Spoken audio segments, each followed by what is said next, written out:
So now I'm going to show you how to add the final details, which would be the face for Pooh. First thing I'm going to do is his nose, and I've got a little piece of this darker brown roving, and it just takes a tiny little bit. I mean, really just a few little fibers, and it's better again to start with less than you think you might need, and then you can always go back and add some more. But what I'm going to do is just kind of figure out where I want the nose to be and kind of stretch that across there.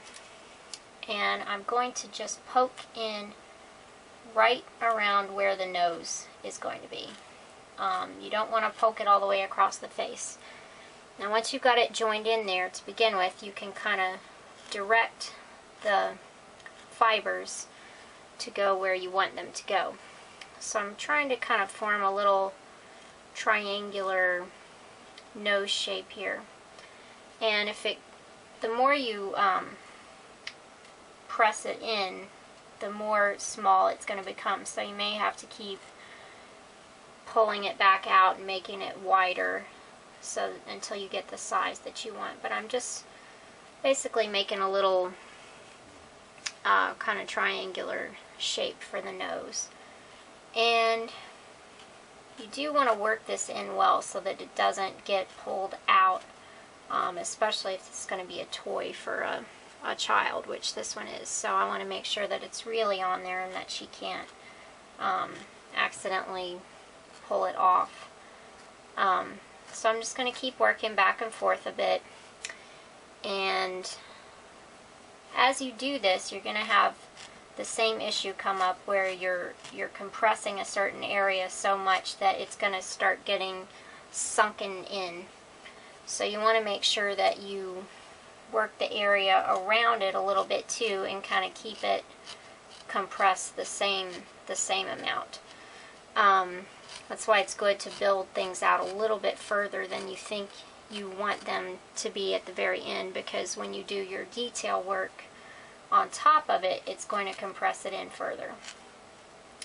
So you just want to kind of get that in there, make it as big as you need it to be. If you're doing a mouth or anything, which I'm not going to do one on Pooh, because I don't think he really needs a mouth, but you could pull it down and make if you were doing a dog or a cat or something, you could pull that down and poke it down through there and then split it and make a mouth. But you can just kind of guide the fibers around the face until you've got them formed in the shape that you want. Then you can take a tiny little pair of scissors, very sharp, and kind of clip off the excess fiber. And then you want to work those ends down in there so that there's nothing loose sticking up that could get pulled out. Then finally, you can do the eyes. And you can do the eyes the same way that I just did the nose if you want it all to be wool.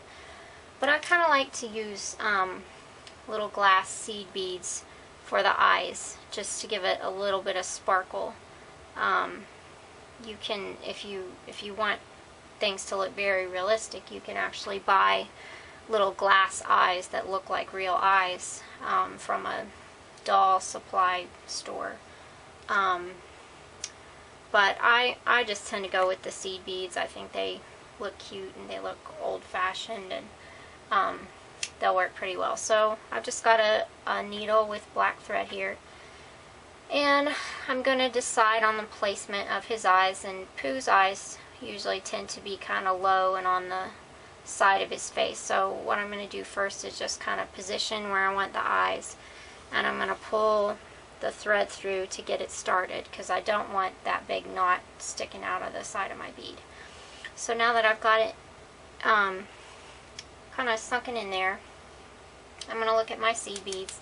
I've cut two different sizes here.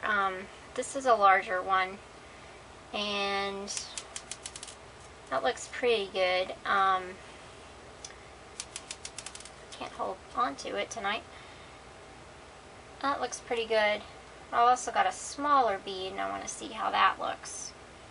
I think the small one's maybe a little too small, so I'm going to go with the larger size.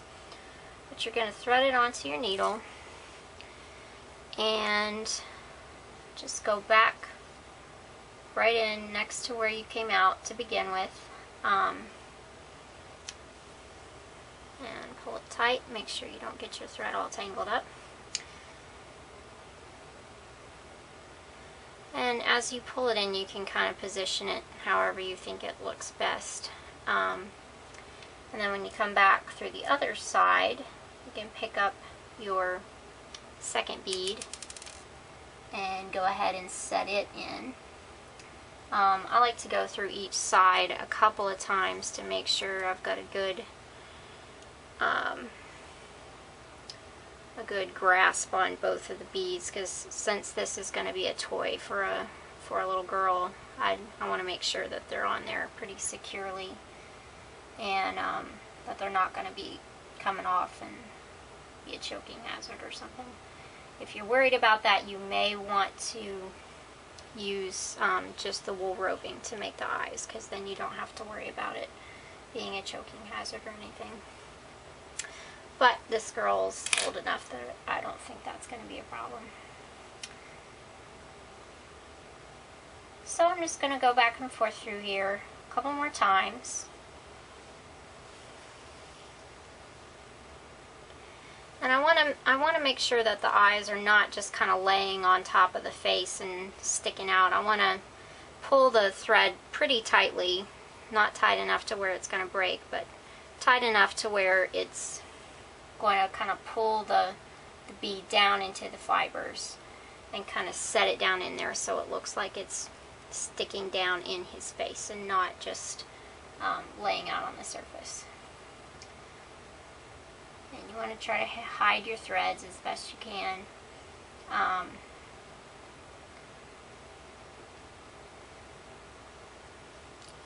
Just go through them a couple times, pull them tight, make sure that they're positioned the way you want.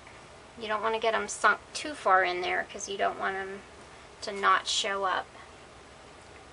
But that's what we're going to do. Now I think I've probably gone through them enough now at this point. So I'm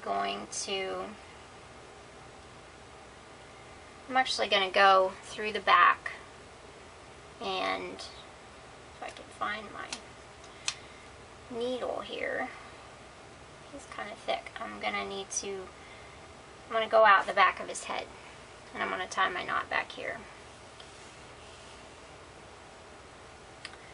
So I'm just going to kind of tie a little bit of a knot in the back, and if you pull it tight, it'll just kind of disappear down in there, especially if you pull it back through to the other side.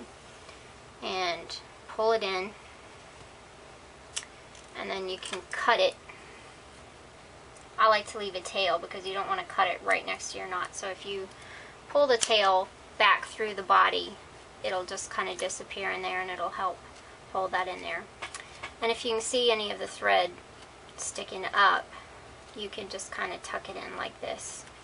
And you can also kind of tuck in around the eyes and get them set down into the face. And sort of figure out, you know, how you want it to be. And you can go back into the back of the head and sort of go in over that knot that you made so that it doesn't show. So anyway, there's my Winnie the Pooh. I may clean him up a little bit if you want. At the end, if it's still kind of fuzzy, you can take your scissors and just kind of trim off any of that excess fiber that's sticking up. Give him a little haircut. Just be careful, don't accidentally cut off any body parts or anything. But that's the basics. Thanks for watching my tutorial. I know it was kind of long, but I hope it was helpful. And if you get a chance, please stop by my website. It's bethstonestudio.com. I've got other tutorials, and you can also see some of my other artwork and projects. So thanks for watching.